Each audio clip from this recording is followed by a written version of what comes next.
Bapak, teman-teman media sekalian, saya ingin menjelaskan ada satu pasien kematian kemarin, yaitu bukan kemarin, maaf, semalam ya. Itu adalah pasien yang di PDP-kan. Maaf, saya harus sampaikan ini masih ragu apakah PDP betul atau tidak.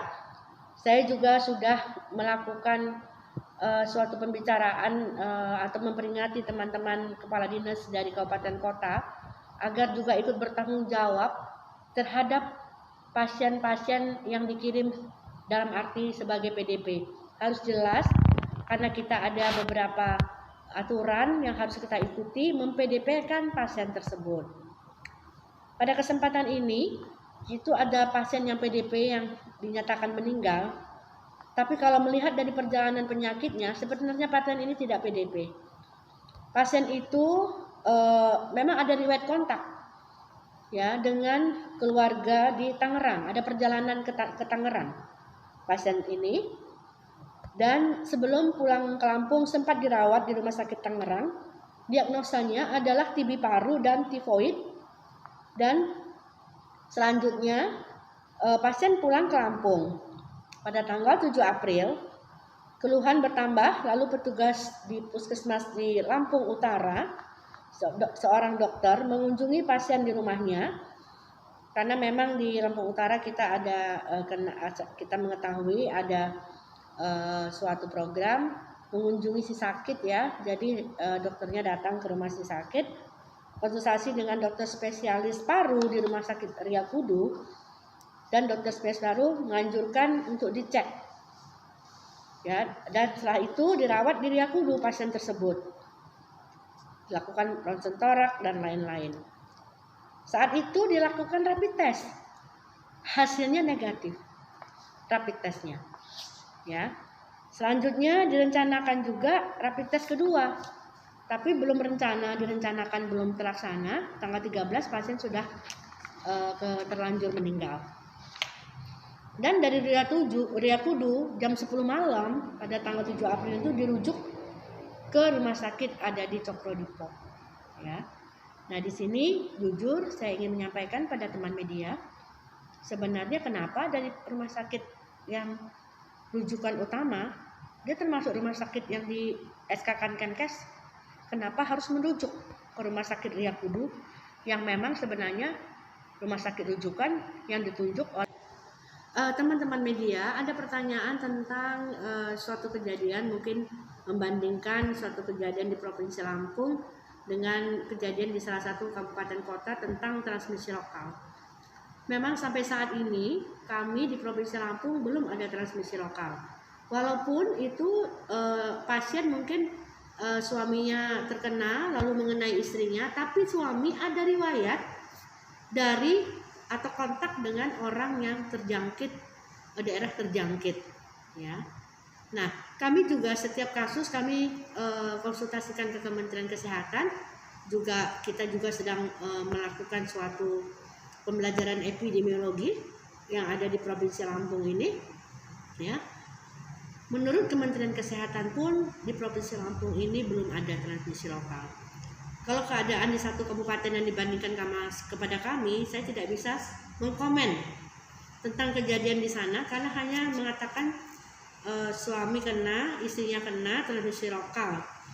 Ya, saya harus tahu dulu suaminya harusnya apakah dia memang menetap di suatu kabupaten itu ataukah ada dia berhubungan dengan orang lain dari daerah terjangkit. Kalau memang dia memang sakit, tidak ada berhubungan dengan orang lain dari daerah terjangkit dan menularkan kepada istrinya, jelas itu adalah transmisi lokal. Tapi untuk semua kasus yang ada di Provinsi Lampung, kasus awal semua ada hubungan dengan yang terjangkit, daerah terjangkit. Ya, selanjutnya si yang sudah berhubungan dengan daerah terjangkit ini mungkin begitu di tracing itu ada kontak eratnya yang juga positif. Jadi sekali lagi saya sampaikan, saat ini Provinsi Lampung memang belum ada transmisi lokal. Assalamualaikum warahmatullahi wabarakatuh. Hari ini tanggal 12 April 2020 saya ingin menyampaikan kondisi terkini COVID-19 yang ada di Provinsi Lampung.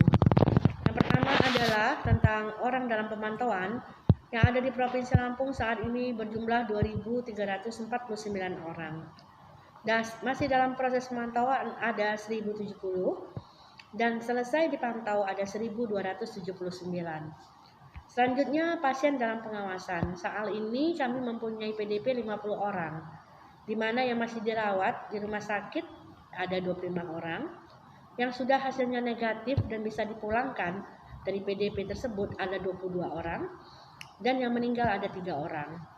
Terkonfirmasi positif COVID-19 di Provinsi Lampung saat ini jumlahnya 21. Semoga tidak bertambah ya, kita berdoa. Di mana yang masih dirawat saat ini ada 8 dan yang meninggal ada 5 orang dan yang sembuh bertambah 1 yaitu 8 orang.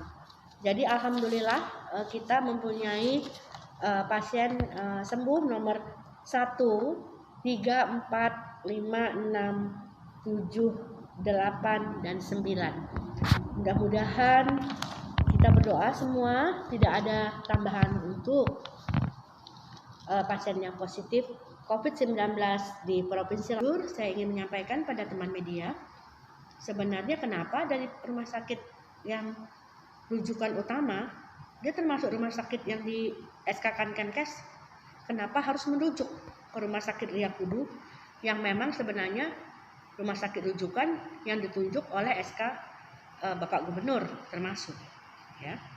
Dan di rumah sakit ada di pasien tersebut juga dirawat selama 4 hari ya, dan pada hari ketiga kondisi pasien sebenarnya sempat membaik ya, bahkan direncanakan untuk pulang, tetapi pada malam hari keempat kondisinya memburuk kembali ya, dan pada hari Minggu tanggal 12 April jam 2.53 WIB pasien dinyatakan meninggal dunia dengan diagnosa pneumonia ya, PCP, TB paru dan HIV.